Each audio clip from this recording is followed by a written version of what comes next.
All right, in this video I'm going to show you how to lay out your header joist 16 inches on center and then build your floor system with your ledger boards, floor joist, header joist. So the first thing you want to do, now look, I've got some really nice lumber. I just happened to actually get really lucky for what they sent me this go around. But you want to take the bad side of your wood and face it up.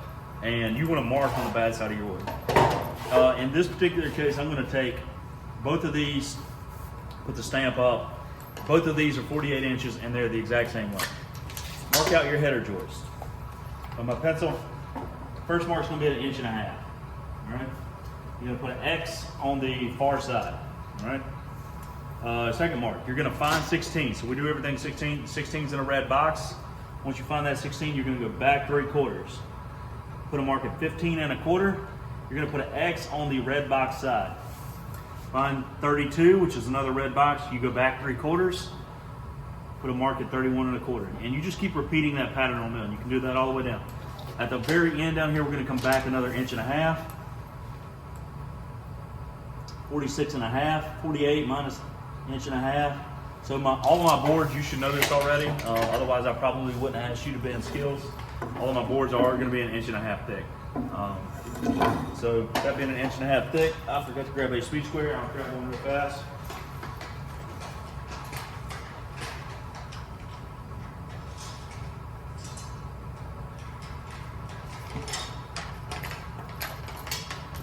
You probably will only have a small speed square with you, but I've got a big one here. I'm going to take these, as long as these are flush on the end, take that and make your same marks all the way across. Mark the next. Same deal here. Now, if you want to do this with the little one, I can show you how to do it with the little one as well. You're just going to mark there, flip it to the other side, mark there, put your X. Same deal here. The ones on the end aren't as big of a deal. I like to go ahead and mark them, but you're going to just flush it with the end of the board. So I'm going to set this on the table for a second. We'll move these sawbucks. You're going to have a little square to work in at safe. They do like for you to keep your area clean. So as you're working, they like to make sure that you don't have a whole bunch of scrap. And if you do got a bunch of scrap, like pick the little pieces in a pile somewhere. All right, I'm going to build with the header joist towards you. All right, so as you can see, my marks are going to face the inside. I'm going to take this one. Marks going to face the inside. Now, if you look at how I'm spinning that, if I do that right there, since these are both 4 feet, that will actually work out. But if they weren't 4 feet, all right, I would need to take it, flip it like this, and keep it on the same side. That way that everything stays lined up. Otherwise, you won't have lined up. Now, since they're both 4 feet, and 4 feet is an increment of 16, all that works out fine. I'm going to put my boards there, put this board here. Try to put the bad side of your wood, all right? So if you have a bad side, put it towards the inside, that way they can't see it.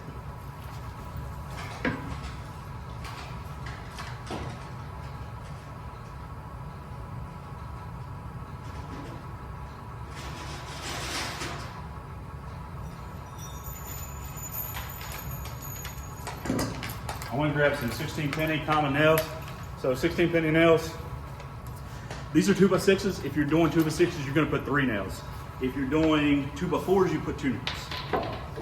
I'm going to flush these up. I'm going to use my knee, hold this board down. I'm going to slightly angle my nail here.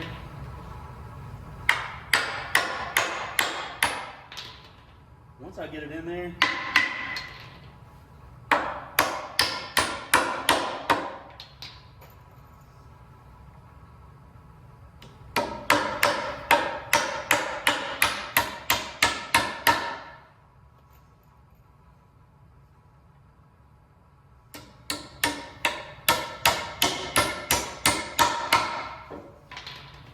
this up.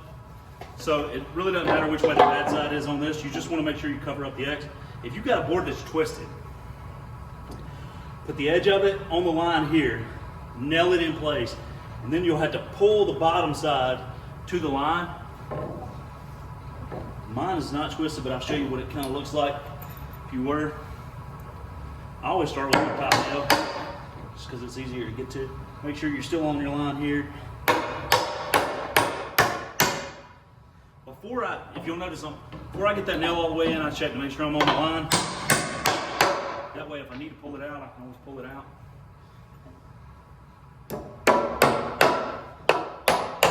Now mine isn't twisted, but if you look right here, I got my nail started. If it was twisted, I'd have to put pressure there, hold it with my hand, and nail it in. All right?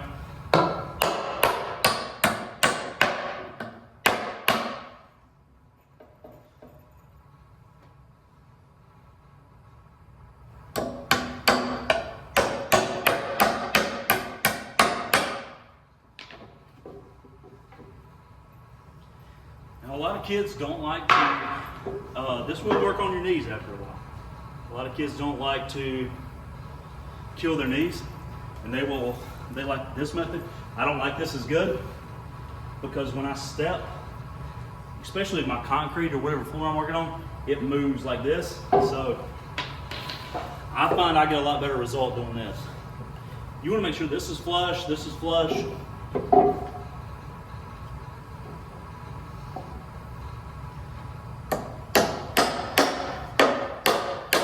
You'll notice my board is still moving while I'm hammering. Once I get my nail sharp, then I worry about getting everything. So don't worry about lining up everything until you get your nail started. So get your nail started. Nail started.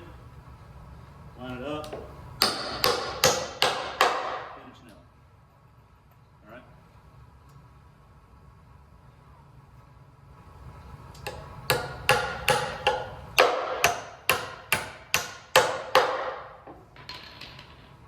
Normal, and then here.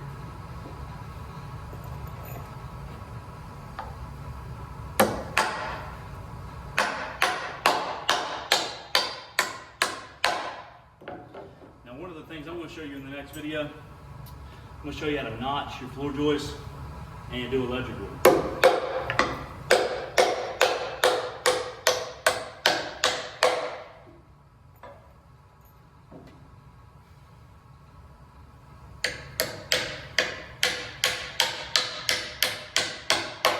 That's one side done.